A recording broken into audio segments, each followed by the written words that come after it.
Saudara-saudara yang dikasihi Tuhan, Shalom.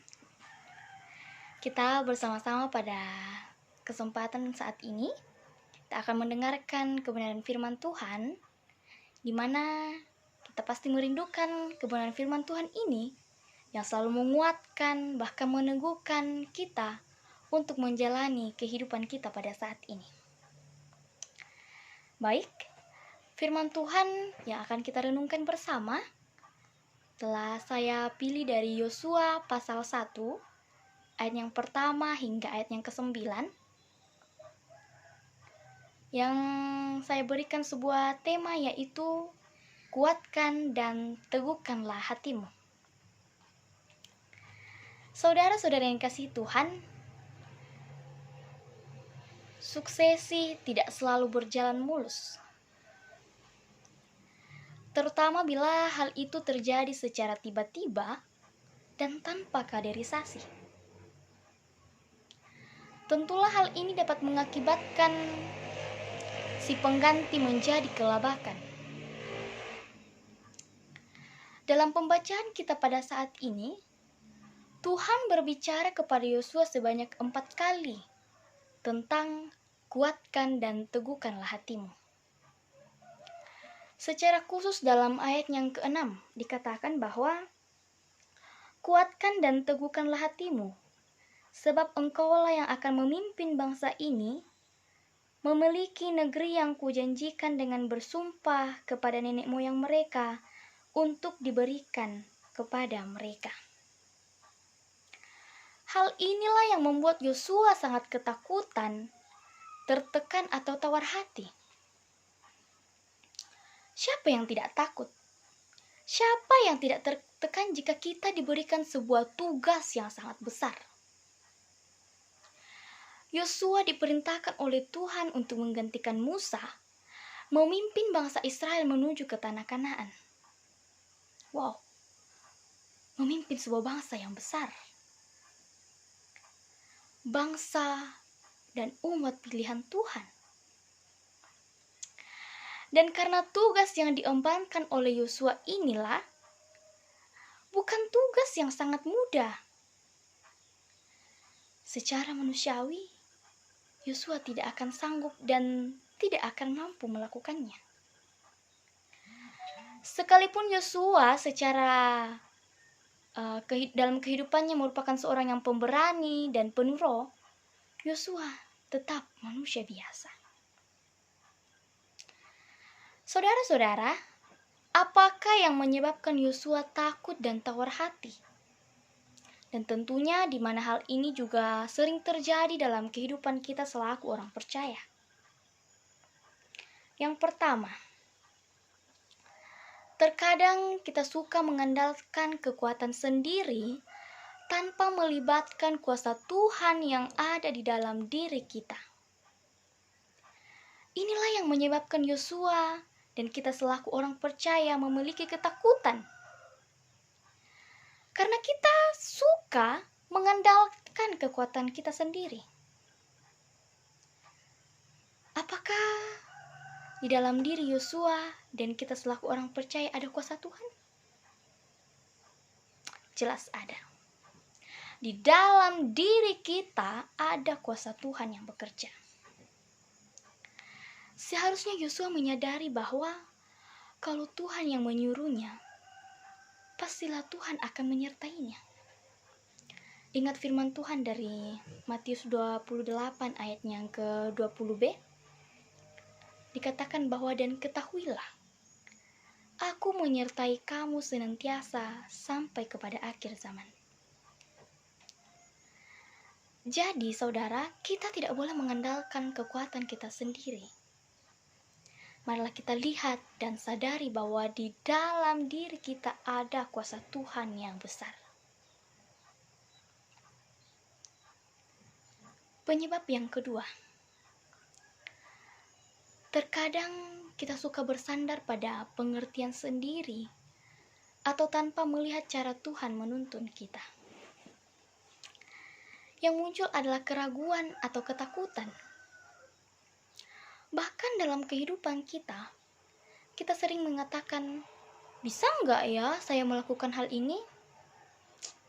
Nanti hasilnya bagaimana? Jangan sampai hal ini tidak berhasil. Ataupun saya gagal di tengah jalan. Kita mulai pesimis sebelum kita melakukan hal tersebut. Kita khawatir akan apa yang akan kita hadapi ke depannya. Kita sudah memikirkan masalah-masalah yang mungkin akan menimpa kita di depan, padahal kita belum melakukan apa-apa. Saudara-saudara, kita ingat tidak tentang peristiwa Yunus? Apa yang terjadi dalam kehidupan Yunus ketika Tuhan mengutusnya ke Niniwe? Yunus menggunakan caranya sendiri atau bersandar pada pengertiannya sendiri tanpa mau taat dan tunduk pada tuntunan Tuhan. Penyebab yang ketiga, terkadang juga dalam kehidupan kita suka fokus pada masalah yang akan kita hadapi. Bahkan kadang kita suka menyimpulkan sendiri akan apa yang akan kita hadapi. Padahal kita belum melewati hal tersebut. Saudara-saudara yang dikasihi dalam Tuhan, dalam pembacaan kita dari Yosua pasal 1 ayat yang ke-6, dikatakan kuatkan dan teguhkanlah hatimu. Kuatkan dan teguhkanlah hatimu. Kalimat ini adalah sebuah kunci untuk menyelesaikan tugas atau visi yang Tuhan percayakan kepada Yosua maupun kepada kita selaku orang percaya. Apakah makna dari kalimat tersebut? Makna dari kata kuatkan dan teguhkanlah hatimu. Ada 3 hal. Yang pertama yaitu supaya kita tidak bersandar pada kekuatan Tuhan. Itu pada ayat yang kedua. Di sana kita menjumpai bahwa Tuhan menyuruh atau memerintahkan Yosua untuk bersiaplah sekarang. Artinya tidak menunda-nunda waktu. Seberangilah sungai Yordan dan tentunya di mana tantangan pasti ada dan besar. Dan yang perlu Yosua lakukan adalah bersandar pada kekuatan Tuhan. Yang kedua, supaya kita tetap memegang janji Tuhan. Itu pada ayat yang kelima. Dalam ayat ini ada 3 janji Tuhan kepada Yosua. Yaitu seorang pun tidak akan dapat menghadapi engkau seumur hidupmu. Tuhan akan menyertai engkau dan Tuhan tidak akan membiarkan dan meninggalkan Yosua. Dan makna yang ketiga, supaya kita tetap taat pada firman Tuhan dan ketetapannya. Itu pada ayat yang ke-7 hingga ayat yang ke-8. Artinya bahwa kita bertindak hati-hati sesuai dengan hukum yang disampaikan oleh Musa. Tidak menyimpang ke kanan dan tidak menyimpang ke kiri. Dan tetap memperkatakan Taurat dan merenungkan Taurat itu siang dan malam. Saudara-saudara yang dikasihi dalam Tuhan, memang jika kita sadari bahwa tangan Allah yang kuat itu akan menolong kita, kita pasti dapat menghadapi apa saja. Karena itu, bukan strategi perang yang dijabarkan Allah kepada Yosua untuk memperoleh tanah Kanaan itu.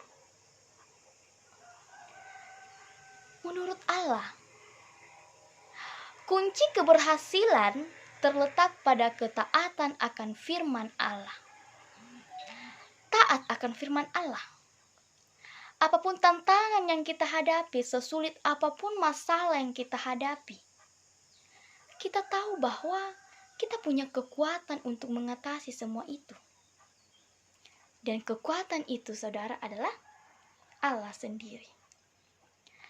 Namun dalam kehidupan kita, seringkali Alkitab bukanlah yang pertama kita cari saat memikirkan penyelesaian dari masalah yang kita hadapi. Kita malah sering menjadikan Alkitab sebagai alternatif terakhir bila masalah tak kunjung usai. Bahkan juga kadang dalam kehidupan kita menyalahkan Tuhan atas masalah yang kita hadapi. Tetapi perintah Tuhan kepada Yosua kiranya mengingatkan kita untuk menjadikan firman Tuhan sebagai pelita bagi langkah kita dan sebagai cahaya bagi jalan kita.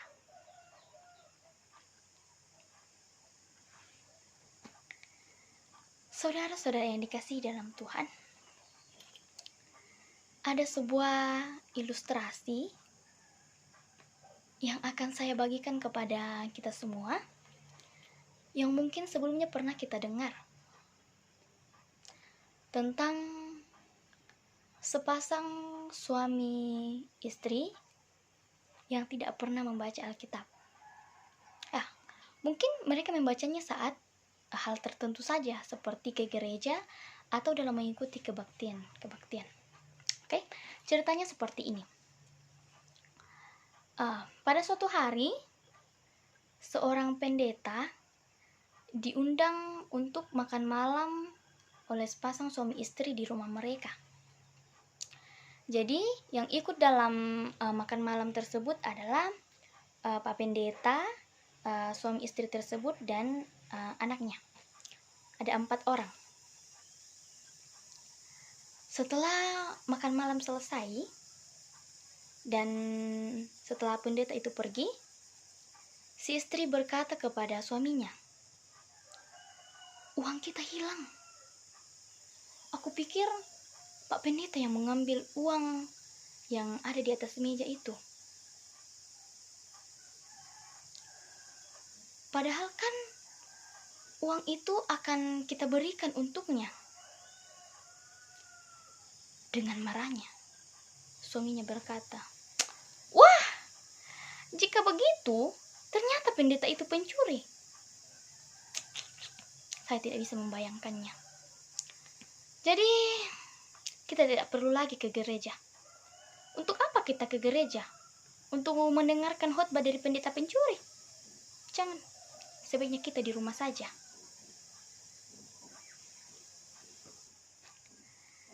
Suami istri ini sangat marah karena uang yang ada di atas meja tersebut 300.000.